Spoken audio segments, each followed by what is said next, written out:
Hello friends, नमस्कार। Welcome to SD classes by Subhash. Friends, Lucent objective history का series को आगे बढ़ाते हुए आज हम लोग इसमें चैप्टर ऐड करेंगे विविध है, जिसमें कि प्राचीन भारत के कुछ विविध प्रश्न होंगे। उसका ये पार्ट 1 होगा। फिर इसके बाद हम लोग इसका नेक्स्ट पार्ट करेंगे। तो फ्रेंड्स, आप किसी भी कॉम्पिटिटिव एग्ज़ाम का तैयारी कर रहे हैं तो ये वीडियो आपके लिए काफ़ी इम्पोर्टेंट होने वाला है और वीडियो को पूरा देखिएगा और अच्छे से देखिएगा। चलिए वीडियो को स्टार्ट करते हैं।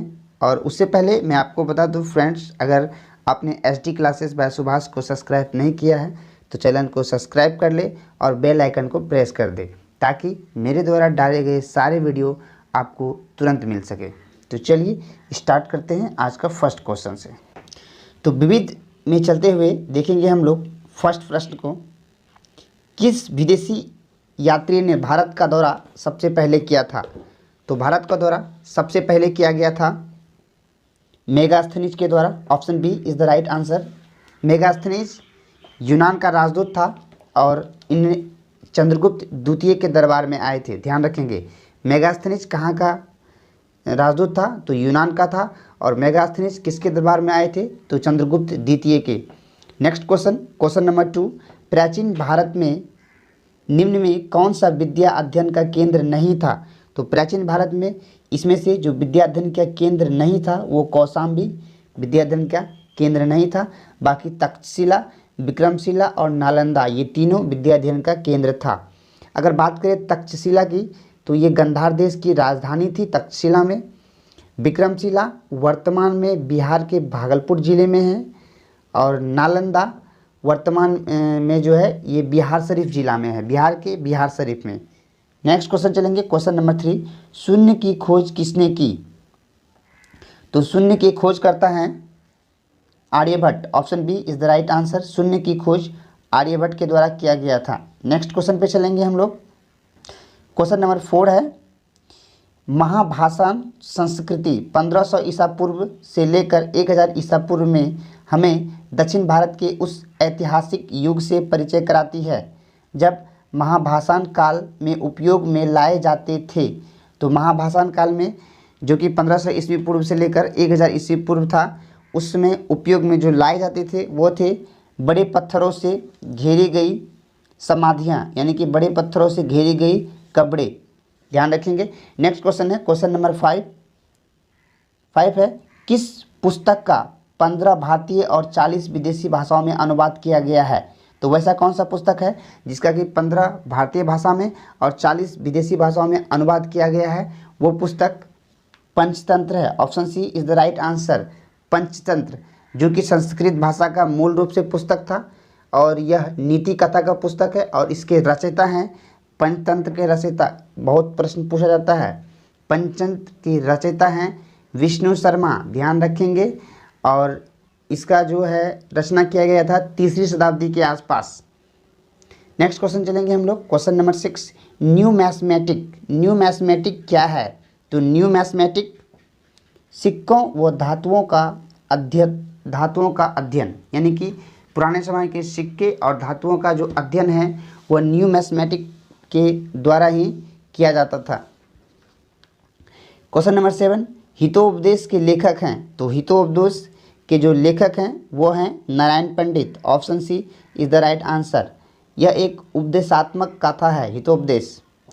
Question number 8। नाट्य शास्त्र की रचना किसने की? तो नाट्य शास्त्र की जो रचना किया गया था वो भरत मुनि के द्वारा किया गया था। Option C. Question number 9। Vikram Samvat प्रारंभ हुआ? तो विक्रम संवत का प्रारंभ 58 ईसा पूर्व में हुआ था और शक संवत जो कि भारत का राष्ट्रीय कैलेंडर है वो 78 ईस्वी में प्रारंभ हुआ था। शक संवत भारत का राष्ट्रीय कैलेंडर है। शक संवत 78 ईस्वी में इसका प्रारंभ हुआ था और विक्रम संवत का प्रारंभ 58 ईस्वी में हुआ था। नेक्स्ट क्वेश्चन चलेंगे, क्वेश्चन नंबर 10। अंकोर वाट कहाँ स्थित है? तो अंकोर वाट, जैसा कि हम सब जानते हैं, अंकोर वाट कंबोडिया में है। Option D is the right answer.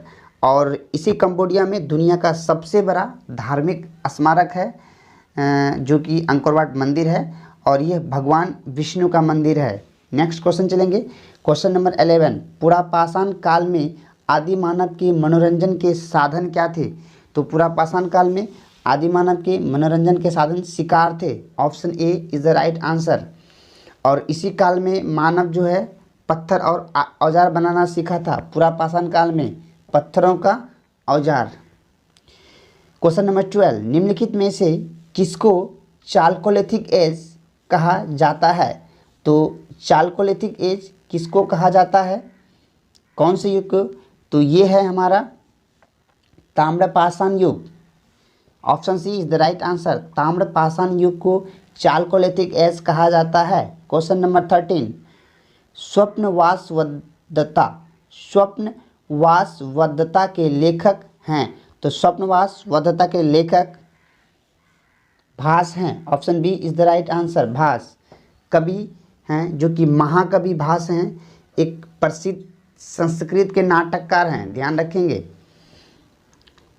Question number 14, Nalanda विश्वविद्यालय किस लिए विश्व प्रसिद्ध था? तो नालंदा विश्वविद्यालय जो विश्व प्रसिद्ध था बौद्ध धर्म दर्शन के कारण, मतलब यहाँ बौद्ध धर्म के बारे में जो है ज्ञान की प्राप्ति होती थी। नेक्स्ट क्वेश्चन नंबर 15, उस स्रोत का नाम बताएं जो प्राचीन भारत के व्यापारिक मार्गों पर मौन है। यानी कि उस स्रोत का नाम बारे में बताना है जो कि प्राचीन भारत के व्यापारिक मार्गों के बारे में मौन है, मतलब कुछ जानकारी नहीं देती, वो है Milinda Panha. Option B is the right answer.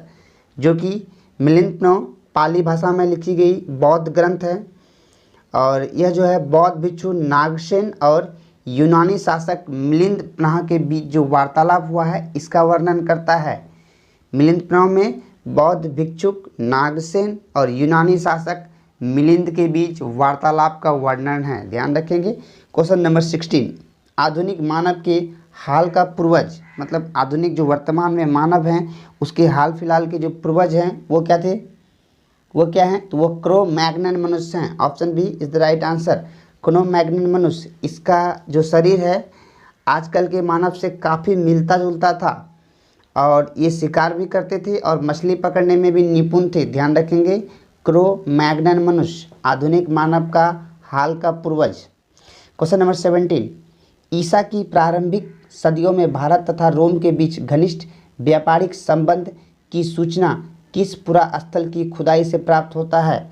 तो ये प्राप्त होता है हमें Arikamedu. Option D is the right answer. Arikamedu स्थल से जो है जिसमें कि ईसा के प्रारंभिक सदियों में भारत और रोम के बीच घनिष्ठ व्यापारिक संबंधों का जानकारी मिलता है। क्वेश्चन नंबर 18 चलेंगे हम लोग। आधुनिक देवनागरी लिपि का प्राचीनतम रूप। तो आधुनिक देवनागरी लिपि का जो प्राचीनतम रूप था वह था Brahmi. Option B is the right answer. Question number 19, मानव द्वारा सर्वप्रथम प्रयुक्त अनाज था। तो मानव द्वारा सर्वप्रथम जो अनाज प्रयुक्त किया गया था गेहूं और जौ। Option B is the right answer. Next question चलेंगे हम लोग। क्वेश्चन नंबर 20 में है, सूची दिया है कौन जोड़ा सुमेलित नहीं है? इनमें से कौन है जो सुमेलित नहीं है? तो रवि कीर्ति पुलकेशियन द्वितीय, भव्यभूति कन्नौज के यशोवर्मन सही है और दांडी नरसिंह वर्मन सही है, लेकिन हरिसेन हर्ष नहीं होगा, हरिसेन का होगा समुद्रगुप्त। समुद्रगुप्त। तो इस तरह से आंसर हो गया ऑप्शन सी जो कि सुमेलित नहीं है। क्वेश्चन नंबर 21, काव्य शैली का प्राचीनतम नमूना किसके अभिलेख में मिलता है? तो काव्य शैली का जो प्राचीनतम नमूना हमें मिलता है वह रुद्रदमन के अभिलेख में मिलता है। Option A is the right answer. Question number 22, निम्नलिखित में कौन सा बंदरगाह पोडुकू से दी पेरिपल्स ऑफ द इरिथ्रियन सी, मतलब लाल सागर का भ्रमण के अज्ञात नाम लेखक को ज्ञात था? तो यह जो बंदरगाह है ये बंदरगाह Arikamedu. Option A is the right answer, जो कि पेडुकू नाम से था और इसी का नाम the Periplus of the Erythraean, मतलब लाल सागर का भ्रमण के नाम से भी जाना जाता है। तो ये था Arikamedu. Option A is the right answer. Question number 23 question देखेंगे। ताम्रशय यानी कि ताम्रपाषाण काल में महाराष्ट्र के लोग मृतकों के घर के फर्श के नीचे किस तरह रख कर दफनाते थे? तो मृतकों को जो कि घर के फर्श के नीचे वो रख कर दफनाते थे वह थे उत्तर से दक्षिण की ओर। Option A is the right answer. Next question, question number 24, Bhimbetka किसके लिए प्रसिद्ध है? तो भीमबेटका, जैसा कि हम सब जानते हैं, भीमबेटका की गुफा है, ये गुफाओं के शैल चित्र के लिए प्रसिद्ध है। Option A is the right answer. और भीमबेटका मध्य प्रदेश में है, ध्यान रखेंगे। क्वेश्चन नंबर 25 में है सुमेलित करना है सूची 1 और सूची 2 को। तो आइए मिलाते हैं। रामेश्वरम को मिला देंगे तमिलनाडु से, द्वारका को मिला देंगे गुजरात से, सारनाथ को मिला देंगे उत्तर प्रदेश से, और महाकाल मंदिर को मिला देंगे मध्य प्रदेश से। तो इस प्रकार 25 का जो हमारे सामने आंसर आएगा वो आएगा A, option A, 2, 3, 1, 4। Next question, question number 26 पे चलेंगे।